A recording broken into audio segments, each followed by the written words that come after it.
Ryan Reynolds here from Mint Mobile. With the price of just about everything going up during inflation, we thought we'd bring our prices down. So to help us, we brought in a reverse auctioneer, which is apparently a thing. Mint Mobile Unlimited Premium Wireless. How to get 30, 30, how to get 30, how to get 20, 20, 20, how to get 20, 20, how to get 15, 15, 15, 15, just $15 a month?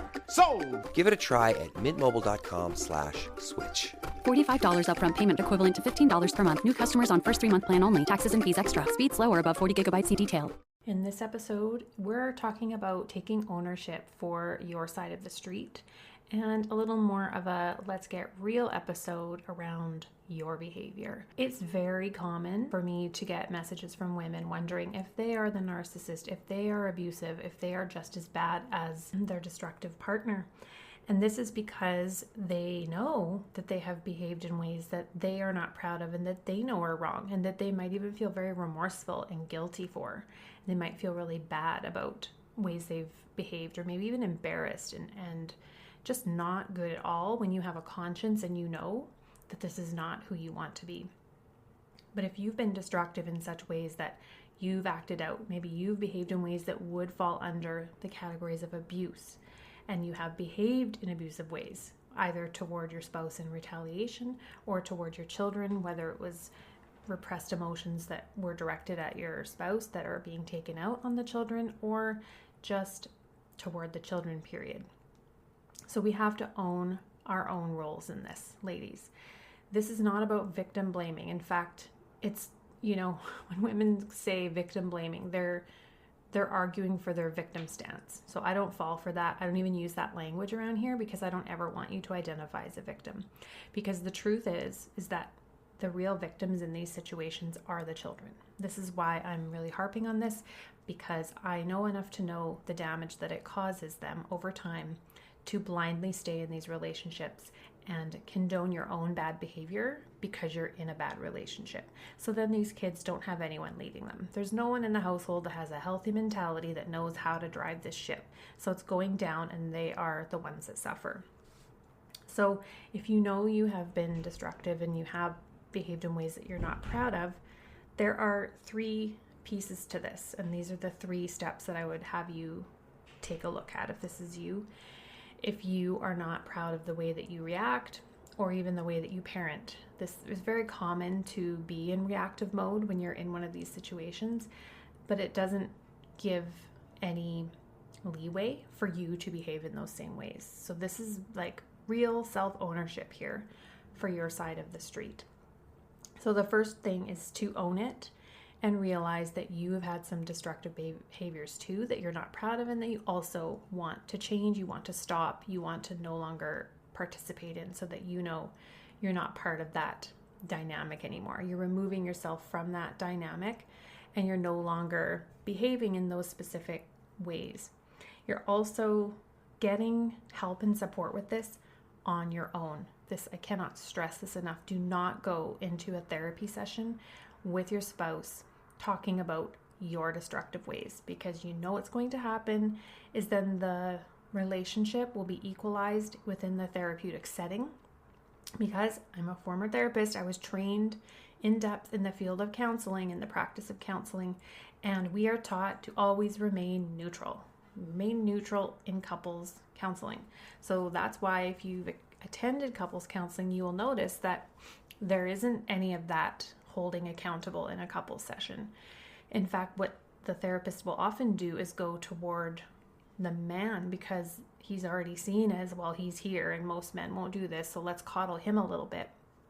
And so there is no addressing the actual issues. That's the first thing. The second is, if a therapist was to call out the behavior and hold them accountable, they will walk out or just refuse to return because they will call out that they were being ganged up on or whatever it is. So I don't recommend going to therapy with your spouse who is destructive, who is driving the cycles.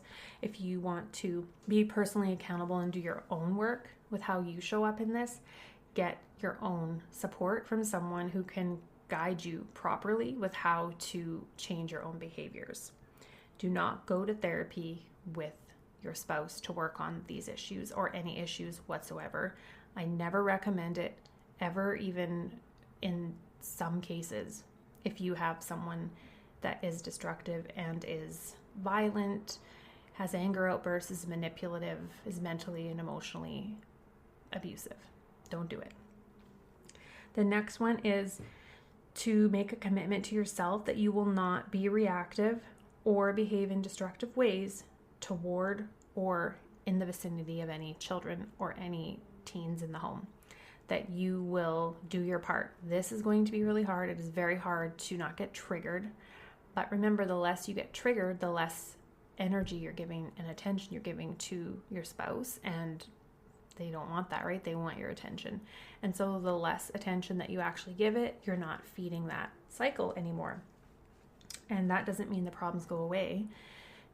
It's just more that you're removing yourself from it so you can no longer be pointed at as the problem. And then you will start to see who and what are the real problems when you're no longer muddying the waters with your own destructive reactions and behaviors and your triggered reactions and your own anger and reactions that could be seen as destructive, that they are, right? But there's no excuse to behave in the same ways.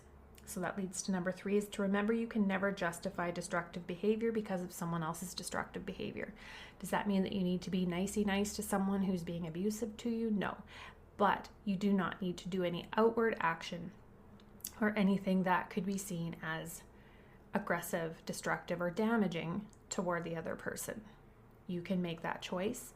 Again, it is not to give any benefit to your spouse. It's to benefit your children.